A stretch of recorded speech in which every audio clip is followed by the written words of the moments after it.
Today is October 22nd, 2024. We are at the Community Media Center in Westminster, Maryland.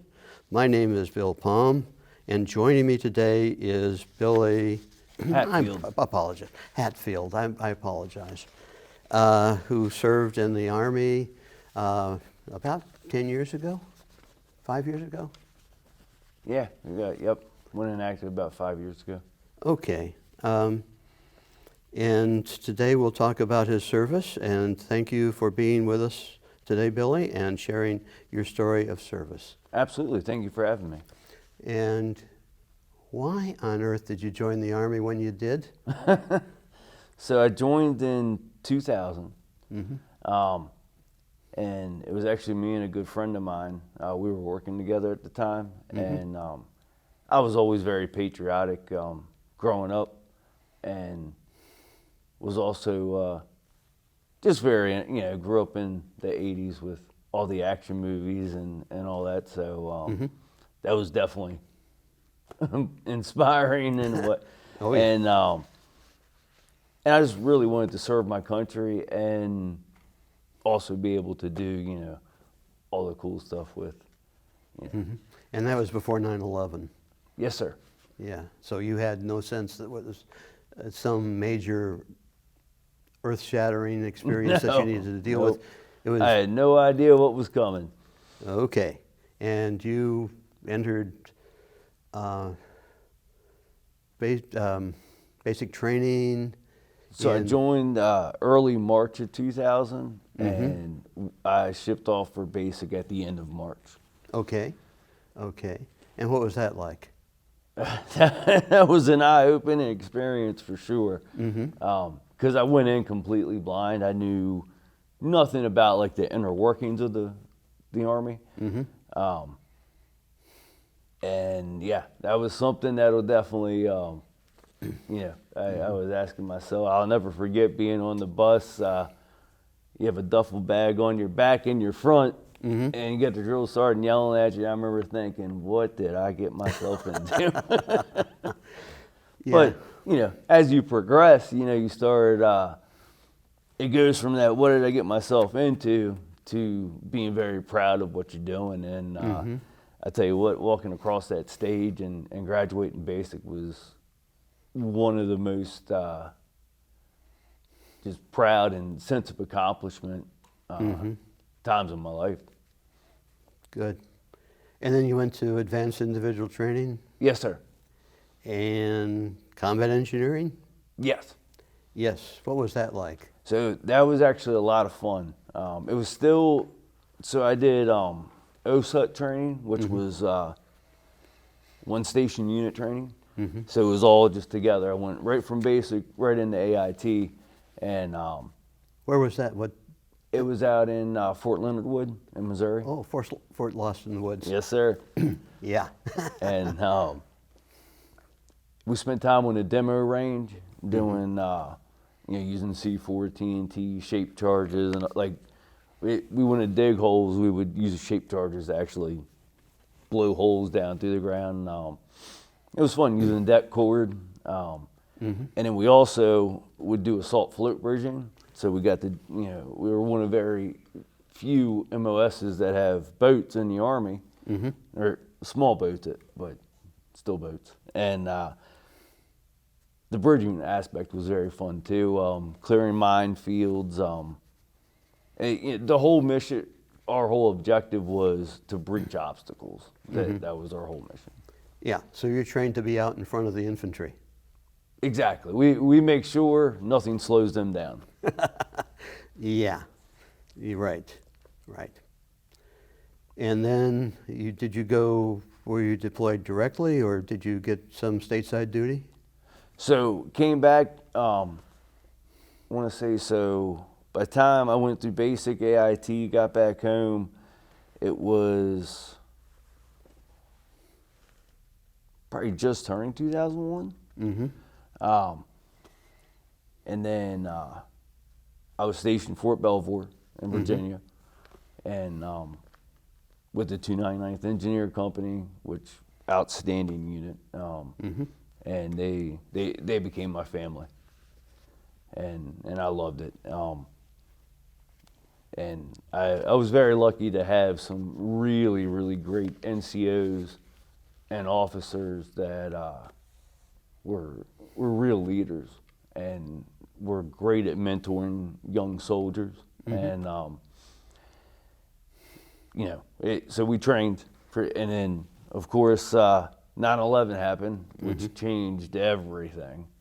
And that's when we knew that something was going to happen. And with us being, we were a tier, at the time they did the units like tier 1 through I think 5. Don't hold me to that, but there was a tier unit. We were a tier 1 unit. And with us being a tier 1 unit, we knew for sure that we were going to get deployed. It was just a matter of when and where. So they went obviously to Afghanistan first, which we didn't. So we didn't get deployed until it was October of 2002 is when we got to Kuwait, and our deployment was to Iraq. So we got to Kuwait in October of 2002 to Camp Arifjan, and we were the first combat unit actually to be on Camp Arifjan. And we trained on the Persian Gulf for months and months and months because we didn't invade until March of '03. So I'd say about 2-3 weeks before we actually invaded, we packed up and moved just south of the border of Iraq. And that's when we knew, finally something was, because we were all, after sitting that long and training for that many months, you're ready to just go in and get it done. But all that repetition, you know what you're doing. Absolutely. Yeah. I mean, it pays off. Oh, it really did, for sure. And I got lucky. I was a saw gunner on my first deployment, which that weapon, I love that weapon. It's a shame that I think they might have already retired it, or they're in the process of retiring it. And describe it. What was that like? So the saw, which is stands for Squad Automatic Weapon, it's an M249, and what it is, it's a belt-fed M16. Shoots the 5.56, and it's belt. Every 5th round's a tracer, and you can shoot it with like the big cans, but we would carry 200-round drums, and you carry an extra barrel, and there's a lever up top to swap the barrel out once it gets too hot. But it shoots 850 rounds a minute if you just pull down on it. So with every 5th round being a tracer, it was like shooting a laser gun. You just pull down and you just see that red line. But yeah, that's a weapon. It was very, very effective. And we also had Mark 19s that were mounted, which are belt-fed grenade launchers. That is mean. Yeah, those were, so I don't know if you know the 203, the grenade launcher that goes under the M16. Yep. Same round, just on a belt that goes, it's, the Mark 19 is large and it has to be mounted or on a big tripod. And it shoots 85 grenades a minute. Wow. Yeah, and you just pull it and it's just thump, thump, thump, thump, thump. And we used those during the invasion. Those were very effective as well. Yeah, well, that many rounds per minute, it would sound like brump. Oh yeah, it was,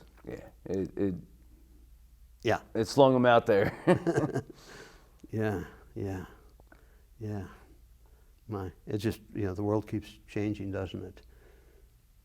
And you were there to deploy bridges for advancing? Yes, sir. So our main objective during the invasion was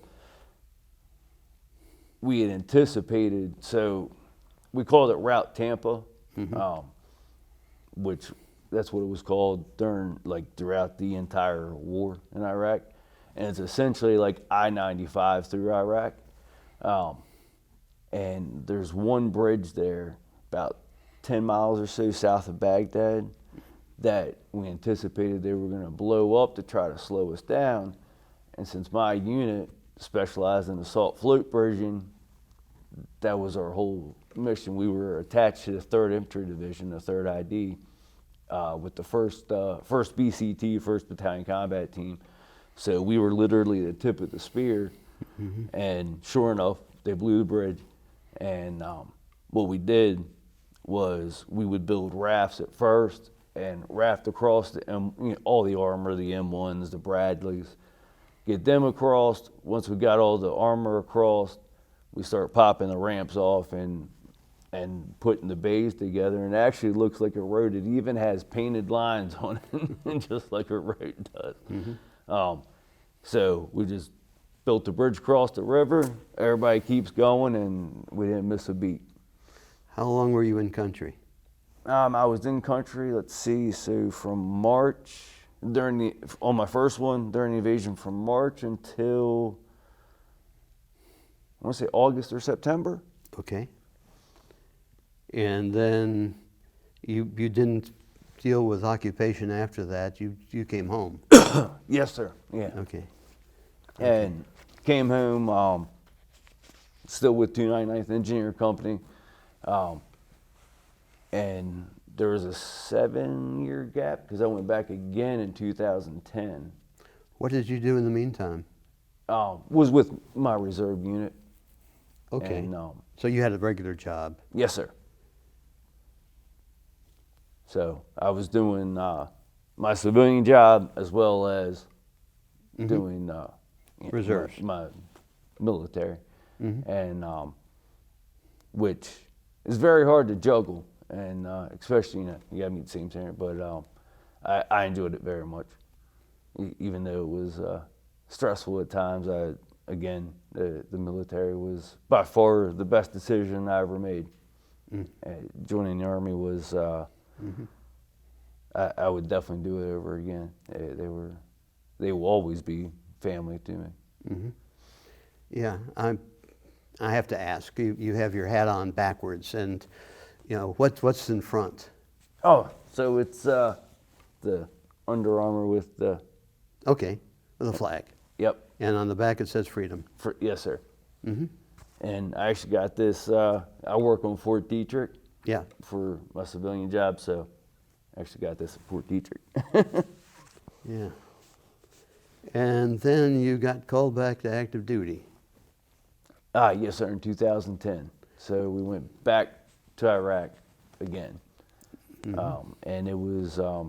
Same unit or? Same unit. Wow. And there was only maybe a dozen of us that were still in the unit that were there from the first deployment. There wasn't many that were still there, and the technology was night and day difference, which was wild because it was only a 7-year gap, but we went from the equipment and vehicles we had on that first deployment.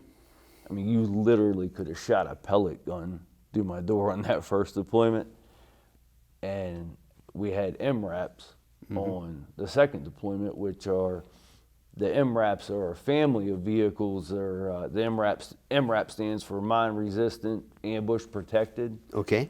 And within that family of vehicles, you have Caymans, Max Pros, RG-33s, Cougars.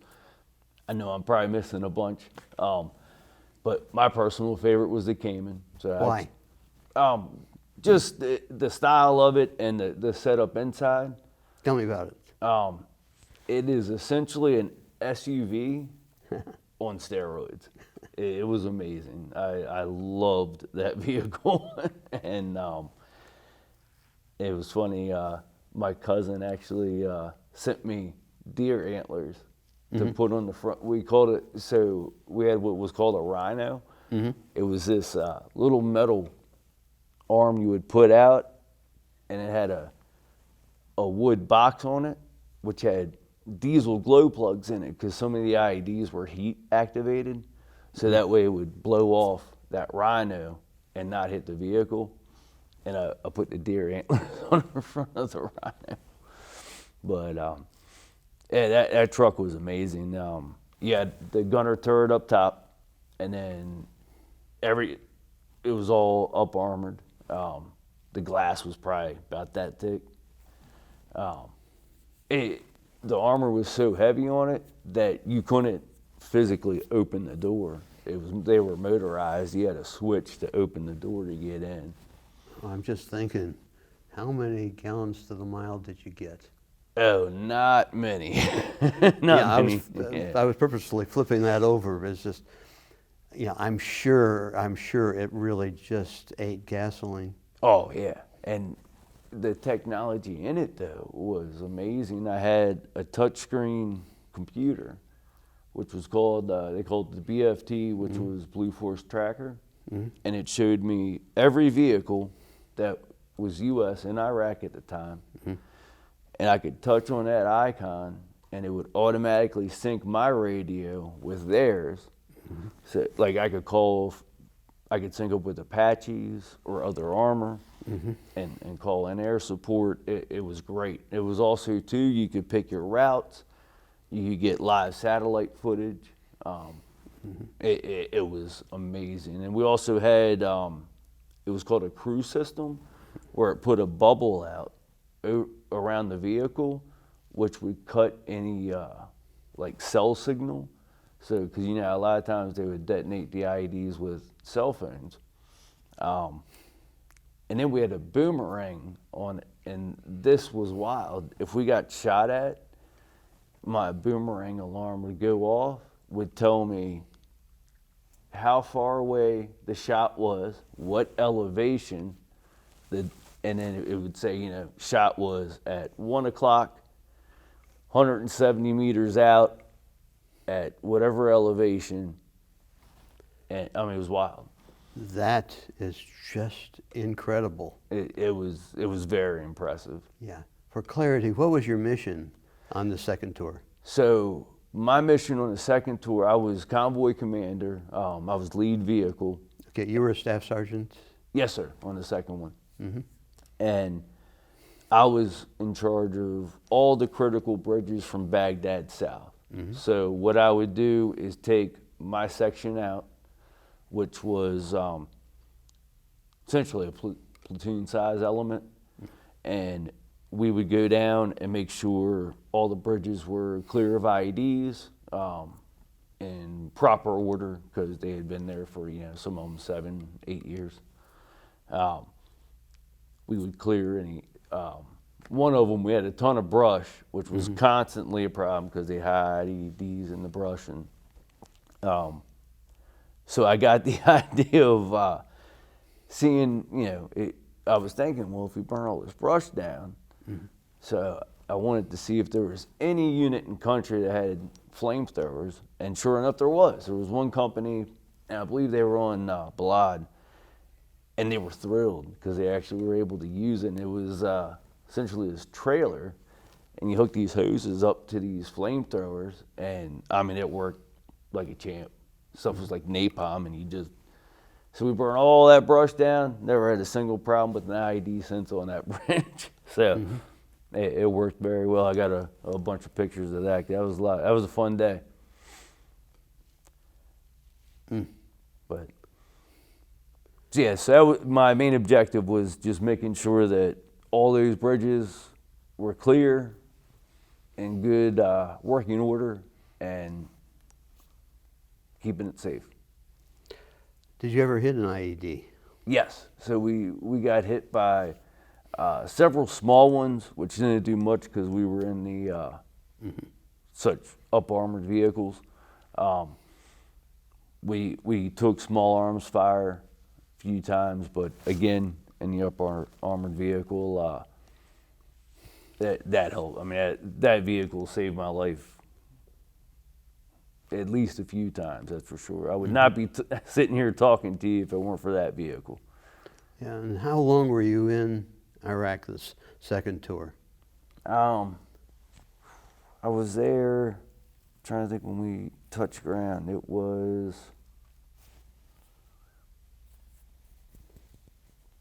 was there for 13 months because we got there spring, and then we stayed, and I want to say we left midsummer of the following year. So it was around 13 months or so. So your first tour was relatively brief. Well, we were in Kuwait for so long, Okay. training, and then waiting for the invasion. Okay. And this really, I imagine 13 months must have seemed like an eternity. Yes. Yes, it did. Every month over there honestly seemed about like a year. Mm-hmm. It was tough, and you have to get into a mindset where every time we would go out, so my unit on the second deployment, since they reduced the combat force so much, just my unit made up over 10% of the entire combat force in Iraq, which is insane. So we were on our own when we went out, essentially. And you just have to get into a mindset of any second, you're waiting for the IED to go off, or you're waiting for an ambush. Something bad will happen at some point. Exactly. And you just have to numb yourself to it, because if you don't, you can't function.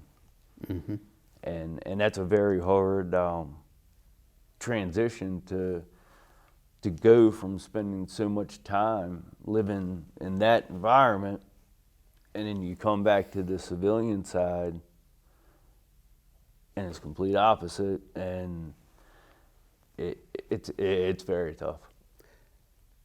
Yeah. Yes. And it's something I still struggle with every day. Well, what in particular haunts you in terms of the adjustment? What stays with you? A lot of it is the like when I'm driving to this day, if I see a trash bag on the side of the road, or like when they fill in potholes, I'll still swerve, because it's just natural instinct for me for IEDs, because they would hide them. What they would do is take diesel fuel, burn the asphalt to soften it up, dig it out, put the explosive in, and patch it, and that they'd hide them behind guard. And to this day, when I park and I get out of my vehicle, I look up at every building around me, make sure there's no sniper, and it's just, again, it's just natural. It's just a habit that you form, and I